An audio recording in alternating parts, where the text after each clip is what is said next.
a very technical fight. This is Ricardo Ramos winning unanimous decision over Bill Algeo, Senor Perfecto. Bill Algeo didn't look too perfect in this fight, man, but listen, he was busy and he was striking and he was doing his thing. However, Ricardo Ramos is an individual who has a big win over Eduardo Garagori. You know what I mean? Garagori is a beast. I really believe Garagori is like an actual legit sleeper beast, man. So Ricardo Ramos is no joke at this point, man. And racking up this win against Bill Algeo, which was supposed to take place a couple weeks ago. Actually, this was a postponed bout.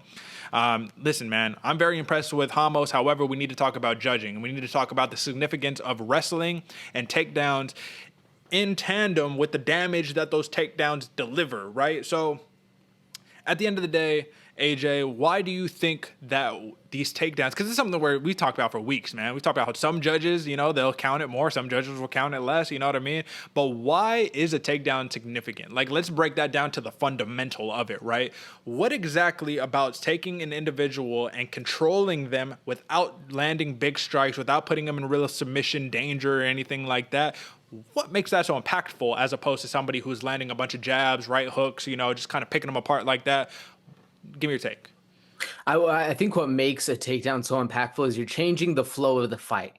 If you're able to get somebody off of their rhythm, you're changing the flow of the fight. You're able to take them down, same thing. You're able to piece them up from distance. You're not able to let them get that rhythm. That's the whole thing. But to me, if you're just taking somebody down and they're instantly popping back up like Bill Algeo did, you're not really changing the tempo of the fight. You're more so just putting a speed bump instead of a stop sign. If for instance, it's just an example all of us can share. Personally, I don't think a takedown should weigh so heavily compared to like a stop sign versus speed bump. A stop sign, you actually need to hit that full stop. Whereas a speed bump, some of us just fly over them. Some maniacs out there just going crazy. Same thing with this. You get Bill Algeo just popping up every single time. If you're going to score a takedown as a point, I feel like you should score the pop-up as a point also. If Ricardo Ramos isn't able to control somebody from the bottom, or anybody, for instance, you take person A, if they can take you down but not hold you down, did they really even take you down? Like sure, it happened, but you're on your feet now. Everything in the past is gone. So I think the whole idea of the universal scoring where everything's kind of up to opinion is crazy. Like it's in basketball, the ball went in the hoop. That's not an opinion. That's the score. It's objective, point. Right? Somebody hacked you. Yeah. It's not an opinion. They hacked you. Like it should be the same thing. You got to take down, get them a point. Got to stand up, you get them a point. I don't know. It's hard. So it's interesting because if we're looking at the numbers, right, this is something I didn't necessarily consider before, but we're looking at the takedown. So Ricardo Ramos, he landed 8 of 13 takedowns, and that optic makes it a little bit different because that just goes to show that you're constantly pressuring this dude, right? But when we're looking at the striking differential, Ricardo Ramos landed 57 of 106, and Bill Algeo landed 90 of 187. So it's like, both of them are landing near 45, 50%, you know what I mean? But like, does a higher accuracy rating count as much when you're throwing less punches? Like maybe not, you know what I mean? Right?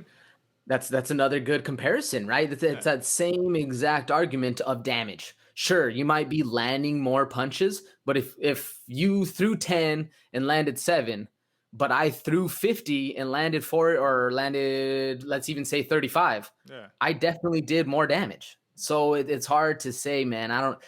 It's such a weird thing.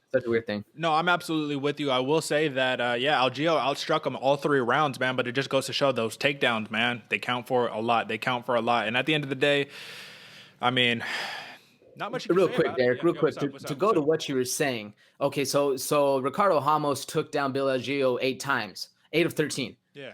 And Bill Algeo stood up 7 of 8 times, if I'm not mistaken, right?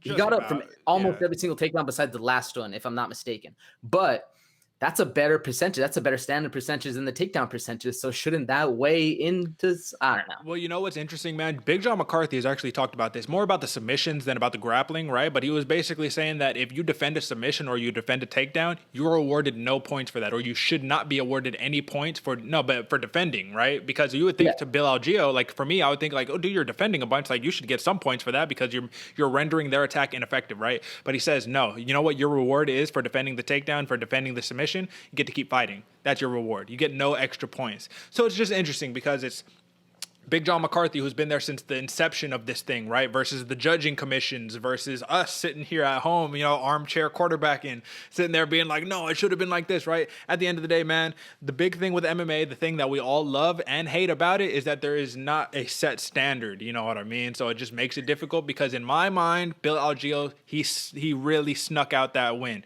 I will say in the third round, it wasn't looking great for him. You know what I mean? Even though he outstruck Ramos again. It's just one of those things. Okay, let me just say this before we move on, AJ. This is one of those fights. This is something that we're going to talk about in the next one too, right? Where even though I felt like I looked at the numbers, I'm like, damn, Algeo is outstriking him, but it felt like Ramos was winning. You know what I mean? It's like when you're watching it and you're like, damn, the numbers don't really add up to what I'm seeing. Because like in my head, I thought that Ramos was outstriking him, but when you look at the numbers, it was really Algeo. So in that case, man, what does that say about this fight overall? That's just a good fight. That's the definition of a good fight, right? A good close fight. Though, yeah, no, you were correct, Eric. This was 100% an amazing fight and also very well dispersed. A lot of up and down, a lot of back and forth. Both fighters had their moments. It was a great fight. I say your question again. I got distracted. I'm sorry. I don't even know if I have a question at this point, man. I think I was more just kind of saying like this is just what a definition of a good fight is one where it's like one person could be winning on the numbers, but it doesn't seem like they're winning. That's what makes it close. Yes. And that's really what it was, Derek. Excuse me for jumping back in. But it did feel like Ramos was controlling the thing. And I know one of the factors for the judging is control and time, time possession, whatever. But yeah, it had the feel to me that Ricardo Ramos was doing what he wanted to do, where Bill Algeo was reacting instead of acting. So I think that's what we're talking about right here. Yeah, no, I'm with you, man. But it's a big win for Ricardo Ramos. He's going to move on in that featherweight division. Let's see where he goes. He's not ranked right now. He's still not going to be ranked, but he's up there. He's like mid-30s, maybe like late 20s, something like that. But